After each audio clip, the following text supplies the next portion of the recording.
Welcome to Chillin' 101. We hope this video helps. In this video, I will show you how to make chicken stock with thigh bones. To begin, you'll want to gather your key ingredients. Start with about 2 pounds of chicken thigh bones, which will give your stock a wonderful depth. Then, prepare your aromatics: 1 large onion, 2 carrots, and 2 celery stalks. Don't forget a few sprigs of fresh parsley and 1 bay leaf. Finally, have 10 to 12 cups of cold water ready to cover everything. Now that you have your ingredients, let's get them ready for cooking.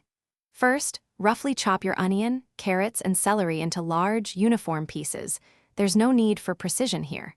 Next, place all your chicken bones and chopped vegetables into a large stock pot. Carefully pour in the 10 to 12 cups of cold water, making sure all the ingredients are fully submerged. Then, bring this mixture to a gentle simmer over medium heat. As your stock begins to simmer, you'll notice some foam and impurities rising to the surface. It's important to gently skim these off with a ladle to ensure a clear, clean stock. Once skimmed, reduce the heat to low and let your stock gently simmer for at least 3 hours. For an even richer, more concentrated flavor, you can extend this simmering time up to 6 hours. Remember, resist the urge to stir, as this can make your stock cloudy. Your delicious homemade chicken stock is almost ready. Once it is simmered for the desired time, carefully strain the entire contents through a fine mesh sieve into a clean bowl or pot.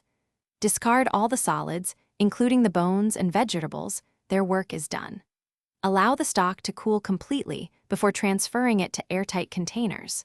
You can store it in the refrigerator for up to 4 days, or freeze it for several months of culinary enjoyment. Thanks for watching. Consider subscribing if we helped you.